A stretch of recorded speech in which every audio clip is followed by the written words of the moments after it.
ముందుగా అందరికీ happy good Friday. ఇక్కడ 7వ మాట వచ్చేసి ఆత్మను అప్పగింత. ఆత్మ ఏంటిదంట? ఆత్మను అప్పగించడం. సో ఇక్కడ మనం 2 విషయాలు మాట్లాడుకోవాలి. ముందుగా వాక్యం చూద్దాం. లూకా సువార్త లూక్ చాప్టర్ 23 and 46.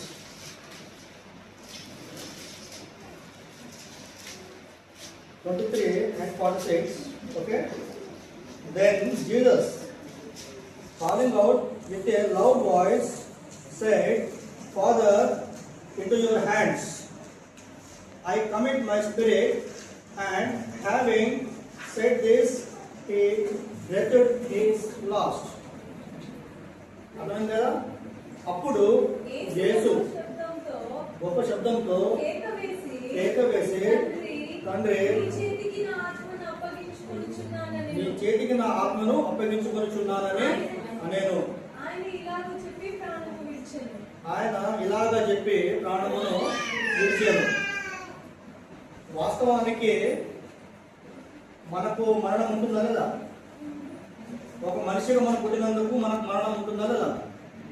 ఉంటుంది. సో మరి మనం చనిపోయేటప్పుడు మన ఆత్మ దేవునికి మనం ఇస్తామా? దేవుడు మన ఆత్మ తీసుకుంటాడా? ఆయన మన ఆత్మ తీసుకుంటాడు. మరి దేవుని ఆత్మ కూడా తీసుకొచ్చు కదా. ఇక్కడ దేవుడు ఎందుకు అప్పగించాడు అంటే దేవుడు 100%, ఇక్కడ మ్యాన్ 100% గాడ్. అర్థమైంది కదా? కాబట్టి ఇక్కడ అక్షయ గ్రేస్ అనేది ఒక పదం ఉందన్నమాట. సో అక్షయ అనేది నాన్ పెరిషబుల్. అక్షయ మీన్స్ నాన్ పెరిషబుల్ అంటే దాన్ని నువ్వు తూర్చివేయాలని చెప్పేసి నువ్వు అనుకున్న కానీ అది తూర్చివేయబడదు అనమాట.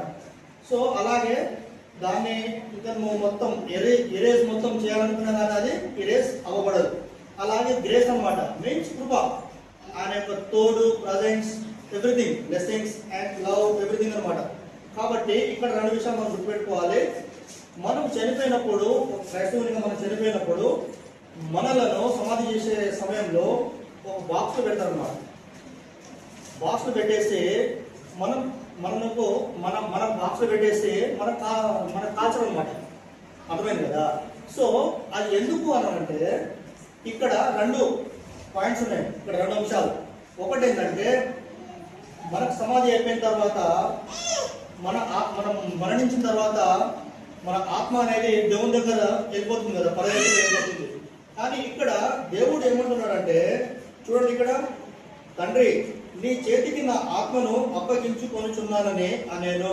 అంటే ఇక్కడ దేవునితో ఈయన బాండ్ కలిగి ఉన్నాడు అనమాట. అంటే సత్సంబంధం. అర్థమైంది కదా?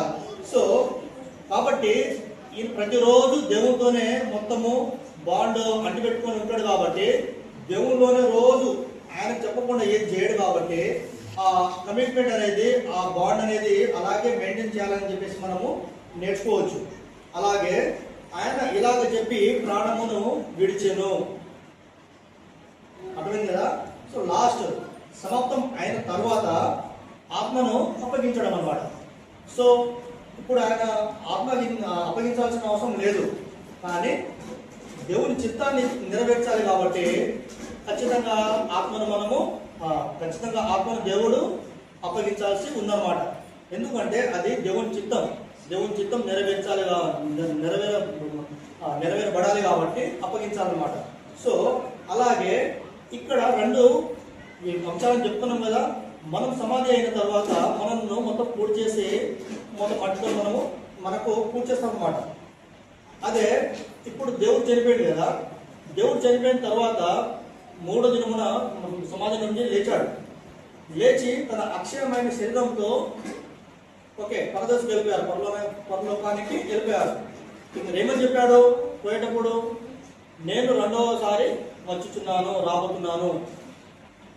ఎవరైతే సిద్ధపడి ఉంటారో, ఎవరైతే నన్ను నమ్మి ఉంటారో వాళ్ళను నా రాజ్యములోనికి నేను తీసుకొని వెళుచున్నాను. కానీ ఇప్పుడు నేను ఎందుకు వెళ్తున్నాను? వాళ్ళ ఇల్లు అంట కట్టబోతున్నాడట. సో ఎవరైతే తనను నమ్మి ఉన్నారో వాళ్ళ ఇల్లును కట్టడానికి తను బయలుదేరి వెళ్తున్నాడు అనమాట. ఇప్పుడు వెళ్ళాడంటే అర్థమైంది, మన ఇల్లు అక్కడ ఎవరెవరైతే మనం నమ్ముకొని ఉన్నామో ఇక్కడ మన ఇల్లు అక్కడ కట్టబడుచున్నది అనమాట. ఎప్పుడైతే సిద్ధమవుతుందో మన గృహప్రవేశం ఎప్పుడైతే చేయాలని అనుకుంటాడో దేవుడు, అప్పుడు మన ఆత్మను యూ కెన్ కమ్ అని చెప్పేసి మనం తెలుసుకుంటాం అనమాట. అర్థమైంది కదా. సో అలాగా ఇప్పుడు ఇక్కడ సమాధి అవ్వబడదు కదా, మనం అవ్వబడ్డాం శరీరంతో. కానీ మనం ఎప్పుడు లేస్తాము అక్షయమైన శరీరంతో అంటే మధ్య ఆకాశానికి రెండవ రాకడ వచ్చినప్పుడు దేవుడు బూర ధ్వనితో ఉంటాడు కదా. అప్పుడు ఎవడైతే దేవుడు నమ్ముకొని ఉన్నారో వాళ్ళు, ఇప్పుడు మనం శరీరంతో ఉన్నాం, ఫర్ ఎగ్జాంపుల్ ఉదాహరణకు మనం శరీరంతో ఉన్నాం, ఇప్పుడే ఈ క్షణమే దొంగలు వస్తా అని చెప్పి దేవుడు అన్న ప్రకారంగా సడన్ గా వచ్చామనుకుని ఇప్పుడు మన శరీరం అనేది మాయమైపోతుంది. మన శరీరం అనేది మాయమైపోతుంది. మరి ఎడిపోతే శరీరం అంటే అది ఆత్మ అయిపోతుంది అనమాట. అక్షయమైన శరీరం అని చెప్పాం కదా. సో అక్షయమైన శరీరం అనేది కనబడదు అనమాట. అర్థమైంది కదా. గాలి ఎట్లయితే మనకు కనిపిస్తలేదో ఆత్మ అది కూడా కనబడదు అనమాట. కాబట్టి దేవుడు ఆత్మ అయి ఉన్నాడు, అలాగే సత్యమై ఉన్నాడు. కాబట్టి తనను మనం ఎట్లా ప్రేమించాలి, తనను ఎట్లా ఆరాధించాలి, ఆత్మతోనూ సత్యముతోనూ. కాబట్టి ఈ విషయం మనము గుర్తుపెట్టుకోవాలి. ఎప్పుడైతే ఆ బూరధ్వని మన దేవుడు ఊదుతాడో ఒక సమాజంలో ఉన్న ఆ నిద్రపోవచ్చున్న శరీరం ఉంది కదా, అది కాస్త అక్షయమైన శరీరాన్ని ధరించమని దేవుని దగ్గరికి వెళ్ళిపోతుంది అనమాట. అర్థమైంది కదా. హల్లెలూయా. ఇది చాలా గొప్ప విషయం. ఇది ఎవరు చెప్పరు, కానీ దేవుడు మనకు నేర్పిన గొప్ప పాఠం అన్నమాట. అదే ఇప్పుడు వేరే సంప్రదాయాలు మనం చూసుకున్నట్టయితే వాళ్ళు కాల్చి వేస్తారు, ఇంకో జన్మ ఉందని చెప్పేసి నమ్ముతారు. కానీ అది అక్షరాల అబద్ధం అనమాట. అర్థమైంది కదా. కాబట్టి ఈ విషయాన్ని మనము తెలుసుకోవాలి. దేవుని మనం నమ్ముతున్నాం కాదు, తను ఆత్మతోనూ సత్యముతోనూ సత్యాన్ని ఎరిగి మనం నమ్మాలి.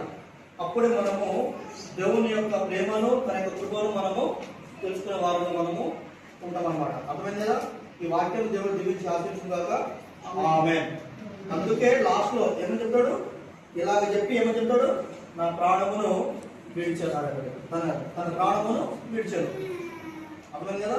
కాబట్టి నా ప్రాణము నీకు ఇస్తున్నా, నా ఆత్మను అప్పగిస్తున్నా అని చెప్పేసి అప్పగిస్తాడు. Understand? Okay, thank you so much. సరే అందరూ